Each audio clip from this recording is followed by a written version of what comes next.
In today's world, we're told that to be real, to be authentic, you have to be loud about it. You have to post it, perform it, project it. Be seen, be heard, be bold.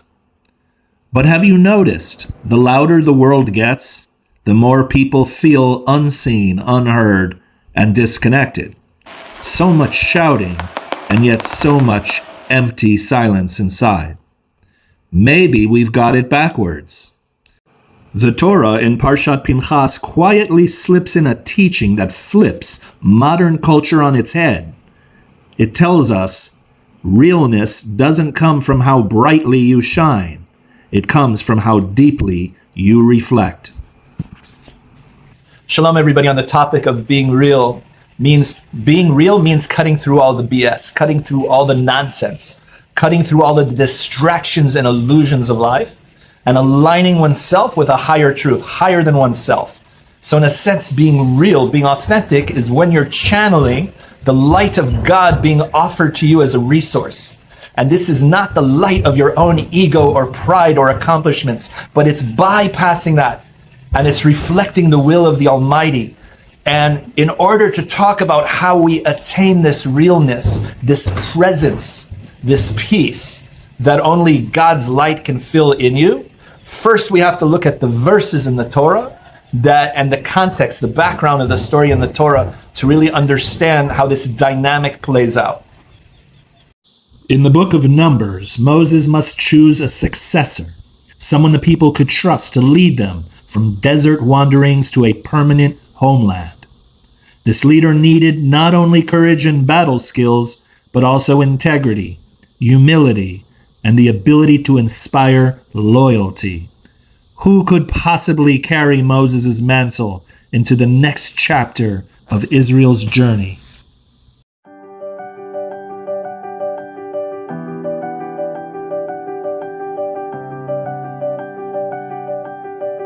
So the verse reads, Venatata mehodcha alav.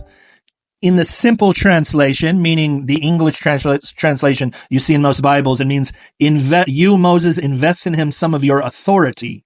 However, in the literal translation that you see before you, it says, Venatata, and you shall give mehodcha, from your hod. Hod means splendor. Splendor means the light of God shining through you. Leman yishme'u, in order that all of Israel will listen. And so we know two things from this. There's a transmission of Hod, and as a result of the transmission of Hod from Moses to Joshua, the people, as a result, they will listen. They will hear you out. And finally, we want to know who is him. We still haven't defined who the him is, who the successor is in the verse.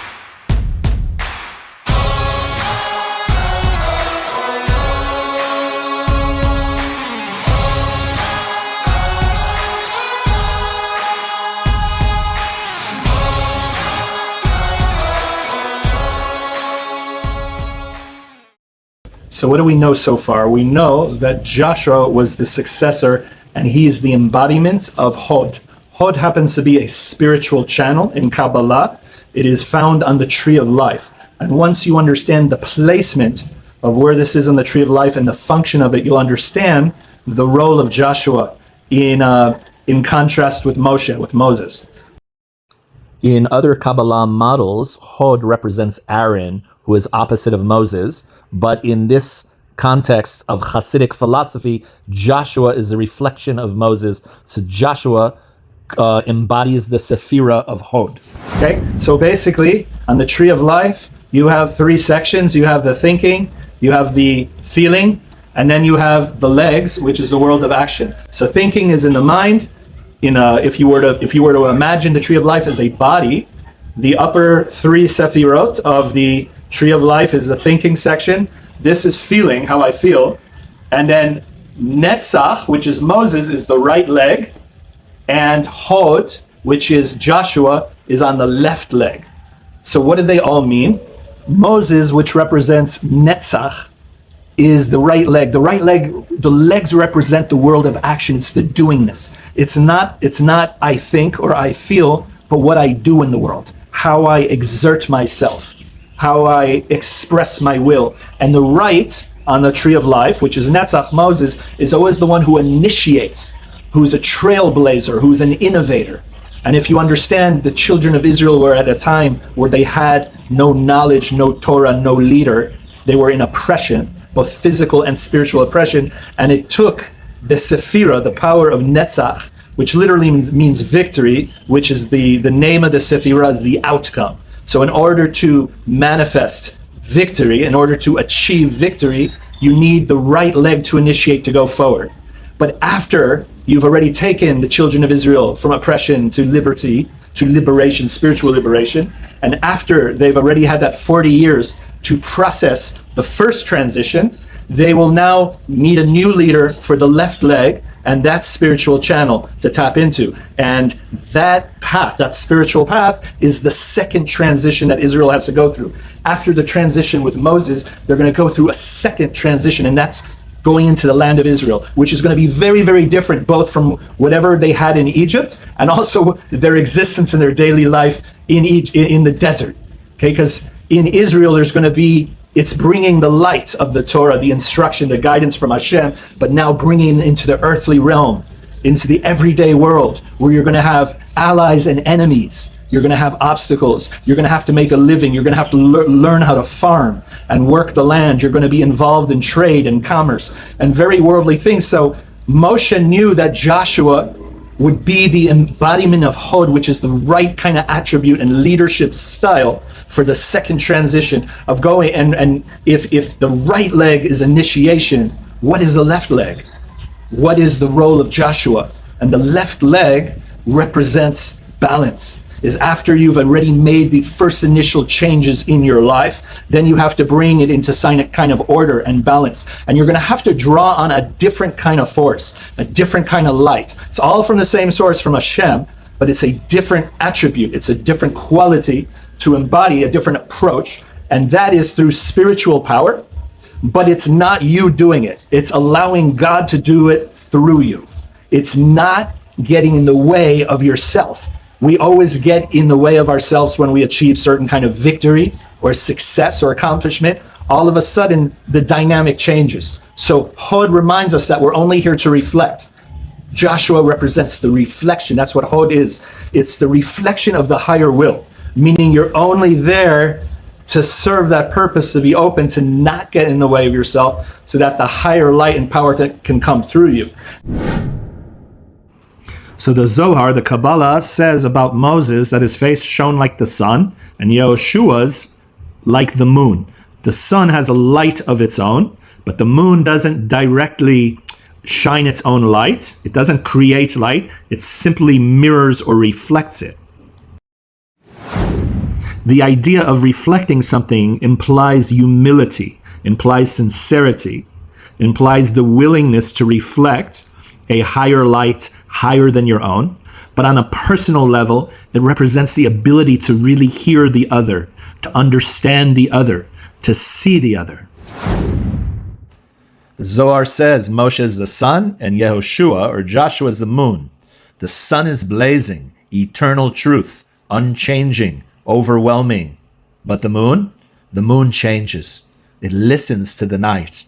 It meets people in darkness and shines just enough to help them take a step forward. Yehoshua didn't blaze, he glowed. And in that soft glow, the people found their way. That's Hod, not needing to be the source, just being a faithful reflection of God's light in a way that people can receive. So here is why Joshua's role is so important.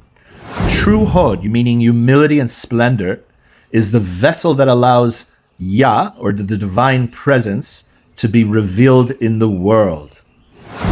And we see this comparison, this connection, in the very numerical value of the words Hod, which is Gematria 15, and the divine name Yah, which is also Gematria 15. And these are the two first letters of the four-letter name of God, which means it's reaching and it's touching and it's connecting the highest realms, because every one of God's four letters represents a different realm of existence, with the two highest touching infinity itself. That means that just because you're humble and reflecting and listening, It doesn't mean that you're less of what you could be. In fact, you're making a space to bring in more. The infinite is reaching into the finite. And we see that in the very strategies that Joshua does later in his life.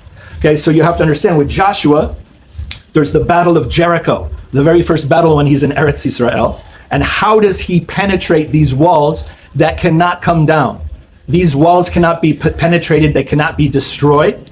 And he knew that they're very thick and fortified, but he knew through spiritual power, not his own might, not his own hands, but rather he used the higher power to do for him what he is not going to do for himself. This is Hod. It's a tremendous spiritual power where it's almost like through being passive, the opposite of Moses, the opposite of Netzach, being passive to draw into balance how to use spiritual power in the everyday world. So how does Joshua tear down the walls, break down the walls? It's through prayer, through shofar, through hakafot. Hakafot is he circles 7 times around Jericho. And it's through this spiritual power of tone, vibration, prayer, intention.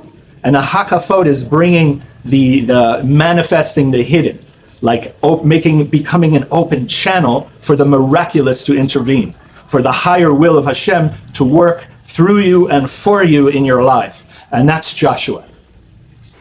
One striking insight from Sefer Avodat Hashem commentary is that Yehoshua was chosen not for his charisma or brilliance, but for his unwavering ability to truly hear and listen to others.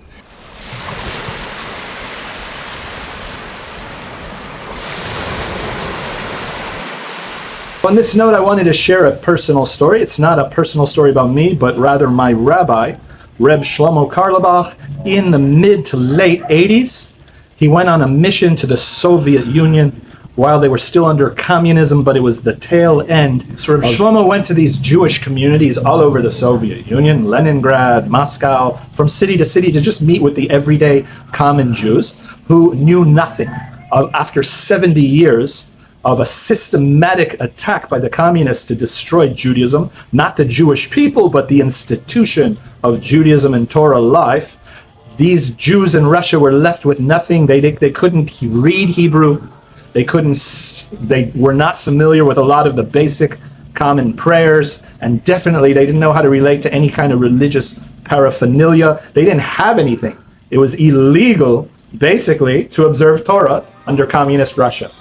And so Shlomo, at some point as a leader, as a rabbi coming from the modern world, the free world, he began to feel the pain and the hunger of the people there. So what did he do in his own, and this is something I heard from some of his students, some of my friends who accompanied him on the journey, is he couldn't help it, but he started giving things away to the people. So at some point he was in a room and he could feel the hunger of the people there. So he took off his talit and he just gave it to someone. He took his kippah and he gave it to someone. He took his tefillin and he just gave it to another Jew. And then he had one siddur, one holy Hebrew prayer book, and there were so many hands reaching out to him like, please give us something, give us some light, some strength. He didn't know what to do. He couldn't just give a whole siddur to one person. So what he did is he carefully ripped out every page, careful not to rip the words themselves, but to rip out page by page and give it to one Jew at a time. And they were hungry and they were grabbing these pages. So this is Joshua. Joshua doesn't overtake the people he's around because he's so holy and spiritual, but he gets down to the level of the people, and so that he could really hear them.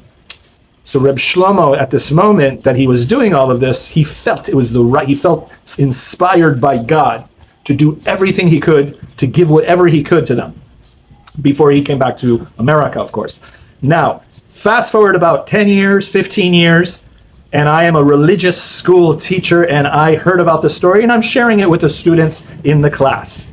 And suddenly I hear a little voice towards the back of the class, a very small voice, almost hesitant to speak, and I can't hear her, and it's coming from Natasha. Natasha is a Russian Jewish immigrant to America, and this is her first or second year, maybe her second or third year in America. She's already learning the English and Hebrew language. She raises her hand and she says, "That was my grandfather."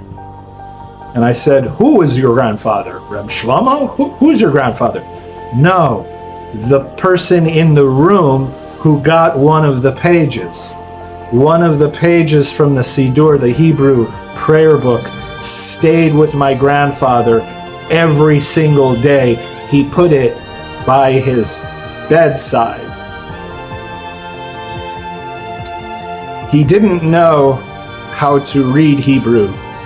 He didn't know how to pray, but he knew there were holy words on this page, and it kept him going until Russia became free again. And this grandfather vowed that even though he couldn't study Judaism, that his children and his children's children would learn Torah and come to know God. And here Natasha, his granddaughter, is in my classroom, full circle in the United States of America as a free person to worship freely.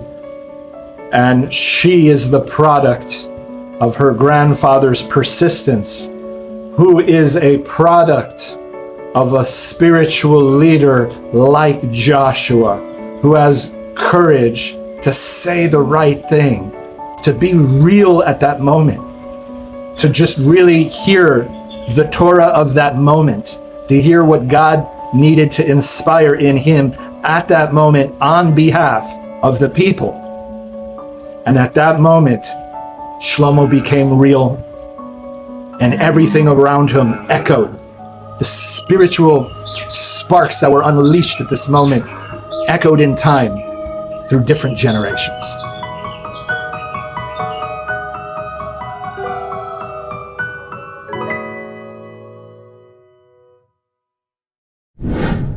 You know, the Torah could have said anything when Moshe was choosing the next leader, right? It could have said, give him power, give him strength, give him wisdom. But what does the Torah say? V'natata mihodcha alav, give him some of your hod, your splendor.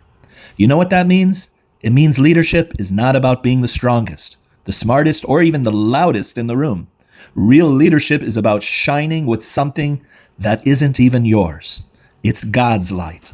It's about being a mirror of what is happening in front of you, rather than a spotlight. And the result? People will listen. The world needs more people willing to reflect light instead of trying to own it. That's Yehoshua. That's Hod. And that's what we're all trying to become, friends. This week, try this. In one conversation, don't try to impress, just try to be present. Really listen. Reflect their light.